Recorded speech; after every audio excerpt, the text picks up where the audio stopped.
In this video, we'll go through how to set up a GarageBand session so you can start recording right away if you're a musician looking to record audio or vocals or synth or whatever it is. We'll go through that. So just opened up GarageBand. We've got an empty project here that we're going to create. And right down here, it's going to show you the tempo, the key, and the time signature. And then right here, it says input device, system setting. This is my interface right here, the Studio 1824. And with the system setting set here, it just means whatever's set up here. So it's on this one just so you can hear me while I'm doing this video. So cool, everything looks good. We'll just create an empty project, hit on choose, and then it says, hey, which kind of track do you want to create? So for this one, let's do a drummer track and we'll record to that. So the options here, you have MIDI, which is going to be like your soft synths, your instruments that you can play within the program. Drummer is a specific kind of MIDI track that's specifically for drums, which is really cool and unique to GarageBand. Microline and guitar or bass are the same. It's just that if you choose guitar or bass, it comes with amplifiers already set on the channel, so you don't have to set them. So I'm just going to go ahead and choose drummer because we'll just make a drum beat. So I hit click, create. Now you can see over here, this library area. It has all these different kind of styles and different kind of people and whatever it is. So we'll just go with funk. I like funk. Smash, we'll just keep it there. And you can move this around and you can kind of see how you can affect the drum beat. So let's try, okay, so it says it's 95. Let's go to, I don't know, 104. Set it to, I'll play in C sharp major, wherever that is. There it is. Cool. Now we have this, this drum track here. And taking a look at the track, up here, this is the library. So that'll toggle the left side here. This right here is the basically a quick help thing. So if you hover over anything, it'll give you what that information is. So if you're ever confused as to what something does, you can just kind of hover over it and that'll just show it right there. So this is the smart controls, and then this is the editors. So smart controls, it looks like this. You can see it just gives you kind of an overview of the whole drum set right here. You can put some compression and effects and raise and lower the cymbals and kick and all that stuff. And then right here, you can see it says plugins. So if I look, it has a drum kit on there, and then it has EQ and compression. The EQ is literally just raising it a 1 dB. It's really not doing much. And then the compression is really minimal too. That just kind of just comes on it naturally, just automatically. So I could change these up, but here, let's go ahead and just listen to this. So if I want to listen to the drum beat and have it loop, you turn on this, which is called cycle. So it's really just, it'll loop back and forth, so it'll go to the end and then come back. So I'll just stretch this out to be 8 bars. I'll turn down the volume just a little bit, and then let's just check out and see what it sounds like.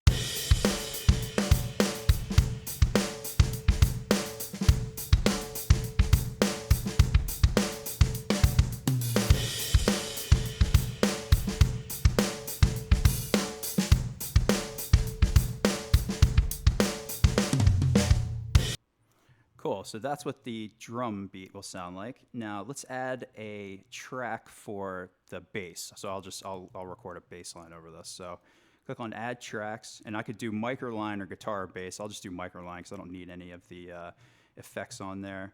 And it says input 2, that's correct. I want to hear it, so that basically just ARM input enables it, so you can hear it while you're playing.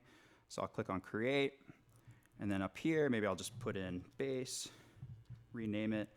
And then one thing that GarageBand doesn't do is give you a master track that you can kind of see where all the audio will be coming through. So what you can do is come up here, go to track, and then do show master. And then this, when we play, all the sound will go through this master track here. So you can see that there's a chain here that just has a totally flat EQ. There's nothing going on. But you could add in this compression and exciter and limiter and all that stuff. But all the sound will come through and sum into this master track. So we just have to be kind of considerate of that fact and make sure we don't overload it or play too low or play too loud. So cool. So now I'll add a bass line to this, and if I want to hear it, click on this button, input monitoring. So now if let's make sure we got the right input here. Bass 2, feedback protection is on. Let's turn that off. Cool, now I can hear the bass. So, all right, cool. So let's record. So there's a couple different ways we could do this. So if you want to just basically record and have it loop and loop and loop and create takes is what it's called. So it'll start recording a new kind of region right when it starts over again. And then you can listen and then pick out the best parts and then figure out, which take or which parts you want to use. So you could do it that way, or you could just kind of basically just drag this out for a really long time and then record not in the cycle or loop. So it would just be like this, and you kind of just record like that. So I'll just do that, and I'll put on the metronome up here.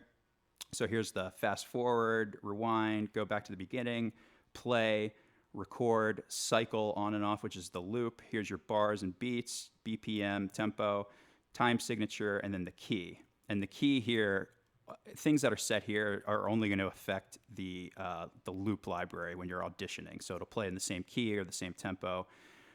So cool. So when I hit record, what it's going to do is it's going to count 4 beats or 1 bar in and then start recording. So it'll go, and then you start recording. So when I hit this, it'll just go. So I'll just hit it and I'll just record something and we'll just check it out. So here we go.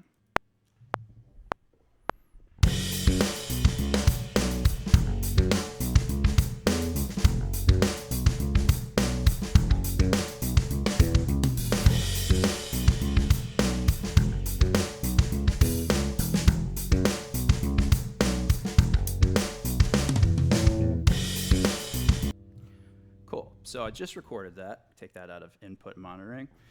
Let's take a look at this. So let's say I just recorded this and it's not totally in time. It looks like it's a little off. It's hard to see that it's not right on the bars and the beats.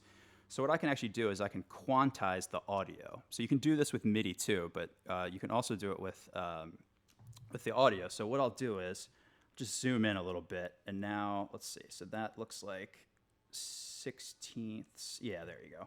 Cool. So it looks like, I can probably just do 1/16 quantize. So I'll just do that. And then let's see, and do the strength. And now this is determining how much of the audio should be moved around and warped and put into place. So here's the original, and here's as I start adding that strength. Now it's all lined up the way that the computer thinks it is, or the program. So now I would be able to just hit, put on a loop here, make this only 8 bars, and now I have my bass line right here. One area where you can set these the settings for the takes, and if you're doing MIDI, it'll be MIDI merge versus replace. So here this says cycle off, it's merge. So what that just means is if you're doing MIDI, what it'll do is it'll just add those notes that you've already added. It'll add to them instead of just replacing them and just erasing them with a new take as it goes back to the one. Cycle on, merge, or create takes. Cycle on, create takes just means it's going to be a new take each time it goes back to the beginning. So it'll save all your takes, but it's going to basically record a new take each time it goes back around to the one. So this is where you set that. And then you have, like your interface stuff you have right here, metronome settings, the loops. You can put on the original tempo and key, which is helpful. And then, there's not much else there. So cool. So we have this. Now, if I want to take a look at the loops, it's just the O button, or you can come up here and go to View and then Show Loop Browser. So I'll hit on that. And then now up here, you can see it has all these different kind of loops, which are audio and MIDI. The green ones here, that's going to be MIDI. The blue one with the audio wave file there, these are the audio tracks. And then you can see it has the key that it's originally in and the tempo that it's originally in. And what it'll do is based on this setting up here, whatever you have set here, that's the key that it'll audition it if you're playing it while this is playing over here. So it'll just do it in the same key and in the right tempo. So, you could just add anything you wanted on here, but let's see if I think I added a loop already on here. Yeah, cool. So here's one. There you go. You click on it, and it'll start auditioning it for you. You can click on that to stop it, or I could just take it and just drag it over here and create a new track for it, and then now I have this kind of arrangement right here. So that's kind of how you do it. And if you create something, if you make MIDI, which if you want to add a MIDI region, you just do create MIDI region, and it'll just add it, and then you can drag it. Dragging from down here will lengthen it. Dragging from up here will loop it. So I could, make this a couple bars, whatever, and then you can come in here, double click on it, and then you could add in notes, and you can, copy and, start making chords or melodies, whatever you want through there. So that's basically how it all works. And if you created a loop that you really like, you can come up here, click on File, and then do Add Region to Loop Library.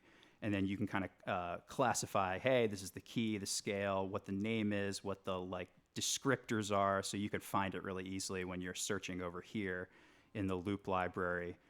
So you could I can just clear this and then see all of them, and I can do it by instrument or the genre or descriptors, like, hey, I want it dark or whatever it is.